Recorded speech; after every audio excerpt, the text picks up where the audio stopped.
JimmyO here from JOBLO. I'm really thrilled right now because I'm here at Amoeba. It's my favorite place in the whole world. Love record stores, love videos, and this is the place to go. And guess what? We're about to talk with the director of Scream 4, Wes Craven. I'm excited. Check it out. Scream 4. How did you know it was the right time? I think it was that a decade had gone by, you know, a full decade since the last one.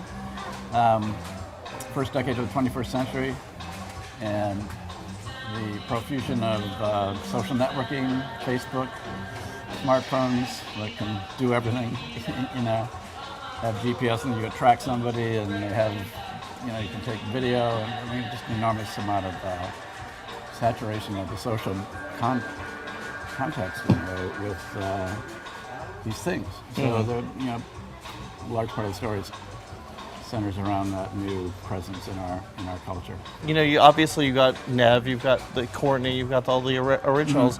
What did you look for when you went for the rest of the cast? You always look for that young cast that's going to be talked about, that's full of really smart, charismatic, beautiful to look at, at least with the girls. Yeah, of course. Characters, you know, just looking for the best of the best. We had a pretty big cast, and so we probably have, I don't know, 12 young people in it, in pretty key roles from time to time. Some are cameos, don't last too long. Some, but you know, it's obviously they have to be somewhere close to the characters that Kevin wrote. And since Emma Roberts plays Nev's cousin, there has to be a certain familial, you know, resemblance. But mostly just looking for actors that can really kick it out of the park and make it something more than just a slasher film with, you know, so-so acting. Now, what was the biggest challenge of coming back to the story and making it all happen again? The biggest challenge, I think, is just what we set for ourselves, and that we knew, you know, we'd been away a long time. The last Scream, let's say, just didn't do as well as the previous. For, you know, some reasons of being rushed, not having the amount of time we really needed to have her, things like that. I think we just set very high standards, that it had to be fresh, it had to be new, it had to be scary, funny, but not funny in the way that scary movies funny. So that was always a tricky thing to navigate. And it's a murder mystery, so despite all the Facebook stuff and everything else, it's just creating that sort of complex web of deception and deceit on the part of us, you know, with the audience, of not having them guess who the killer or killers were. It seems it's like tricky. Yeah, it's tricky. So, as Jamie Kennedy said a long time ago, everybody is a suspect. No, it's too bad you can't just bring Jamie Kennedy back in some way. I keep saying, you know, the lost twin from Argentina. Jamie could pull that off. Now, what can you tell audiences about to expect without giving anything away?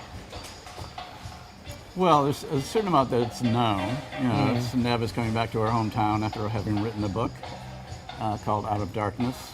It's the first time she's come back. There's certain ghosts in the town for her. Courtney and David's characters, Dewey and Gail Weathers, have married, despite their very different sort of personalities. So Gail's living in this small town of Woodsboro for 10 years, going nuts. Because nothing ever happens there she can write about. She's trying to write fiction, but she doesn't have that kind of a mind. So, of course, as soon as Nev comes back, all hell starts to break loose. So Courtney's character is suddenly secretly delighted. So it's things like that, and you know, I think there's a very interesting relationship between Nev and Emma's characters. So, you know, a woman who has obviously been through hell, and a young woman who doesn't know her that well, but's fascinated by her, and sort of a mentoring thing in a way, you know. I think it's very interesting. It'll be exciting to see a new generation kind of follow this and see Scream Ghostface probably for the theater in the first time. Yeah. Have you thought about that? Well, yeah, 10 years, it's a new generation. So new decade, new generation. And that was part of the pressure. The good pressure was you have to make it something that they're not going to say, well, this sucks, you know. So we really worked very hard, and Kevin came up with a fantastic script. And so, you know, it was great to direct such stuff. You know? Nice. Now I have to ask, because Gorehounds, how gory do we get? Well, we had a tanker truck full of blood out back, and we just basically went out there every 5 or 10 minutes. Yeah. Filled the hoses. I can't believe, I'm so excited. We're looking at horror here. What are some of your favorite horror movies that really inspired you? Scary as hell. Jaws 2? This is a, oh! No. Sorry, never mind. I was like shocked. Jaws. Yes. Jaws 2 is the only film where the shark jumped the shark. Yes. I think it's one of the great classic movies of all time. Didn't do much for sharks. I mean, they've had a hard time ever since. But that's just a beautifully classic, scary movie. And the score. Yes, fantastic. Well, I mean, one of the scores that anybody within a bar, not in a bar where, but one musical bar knows, oh, that's music from Jaws. Well, speaking of scores, I have to say, Halloween. Kevin Williamson's favorite horror movie. Mine too, actually. I saw it when I was 7 years old and it fucked me up for life. And then I saw Last House on the Left. Really fucked me up for life. Thank you for that. When you go back, what do you like watching the old horror films? What was the genre that, or the time period that really stuck with you? Well, you know, I have this weird history that because I was raised in a church that didn't allow movie going, I didn't see any movies at all except Disney movies. That was the only ones we were allowed to see. So I have no history in a backlog as a young kid watching anything except Disney. So to me, the most scary thing was Bambi. That's pretty scary. In fact, there's a line in Scream 4, what really scares you? And the character says, Bambi.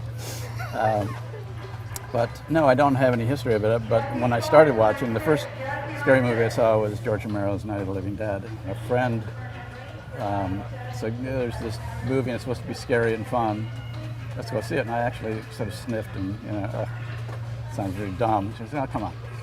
And within 5 minutes of that movie starting, even before it started, there was something going on in the theater that you just could sense of excitement. And as soon as it started, everybody was saying the lines and screaming, and I was scared shitless, and you know, and then laughing, and people were running up and down the aisles. It was like, I have never experienced anything like it. And when I was in graduate school, we studied the theater of the absurd, you know, with Ionesco and Beckett and all those guys, and we always read about riots in the theaters and you know, people, theater goers, saying, this is not theater, this is disgusting, and all that stuff, waiting for Godot, you know. And I felt like, you know, this is the same sort of thing. Like, older people can't understand what's going on here, but there's something that's releasing a tremendous amount of energy and actual fun in the theater. Looking here, I can see so many movies that probably were inspired your work because of the humor. There's Fright Night, one of the greatest films. One of the greatest guys. I love this guy. Firestarter. I looked at that and said, I'm gonna, if I ever do a scary movie set in a winery, I'm gonna use her as the person that gets killed off in the opening of the film. I know, exactly. Can you believe how she's grown up? It's insane. Yeah. It's insane. Yeah, fantastic. The Exorcist scared the hell out of me. Evil Dead. Literally. Evil Dead. Evil Dead. Absolutely. Well, who are some of the modern guys? I mean, Neil Marshall. Have you seen this? Yes, that's fantastic great. That's film. a fantastic film. Let the Right One In. I thought Let the Right One In was absolutely brilliant. 28 Days Later, which is, you know, some years back, but still, Danny is, I think, incredibly talented filmmaker with enormous energy. He can make it a guy's trapped under a rock, having to chop up his arm interesting. Yeah. So if a director can do that, they're all good by me. I don't own Ginger Snaps, but I love this movie. I don't know that movie. You've never seen? Oh, this is good. Ginger Snaps? PMS and Werewolves. Gee, I know that one. Wes Craven collection. Oh, what's this, Universal? Yeah. Do you know about this? Or do we have to sue someone? I think I got a copy of this someplace. Yeah, so Shocker, Surfer than Rainbow, and... I love Shocker, by the way. I do, I'm sorry, I love it.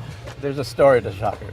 But basically, the special effects guy had a nervous breakdown in the middle of the film, and he told us, don't worry, all the effects they're coming along great. He had invented a new way, supposedly.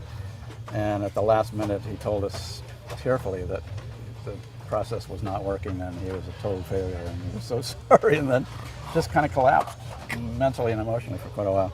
Oh, So no. we had to go find the negative in all sorts of strange places, like the trunk of his car and, you know, junkyard and under unmarked boxes and under, it was a nightmare. And The Serpent and the Rainbow was just an incredible experience. We shot in Haiti until we had to get out for fear of our lives. But, you know, it was 6 months after Baby Doc was thrown out, so it was kind of a revolution.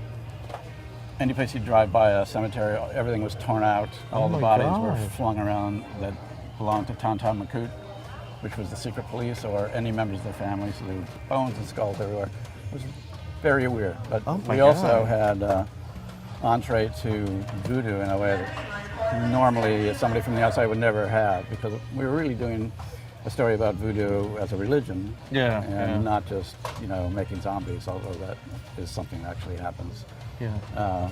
So people let us into ceremonies, and, you know, we just had an open call. So phone would ring at 3 in the morning. Okay, there's a ceremony. Get down in the lobby, and we'd drive out in a 4-wheel drive in the middle of cane fields and see these fires and everything else.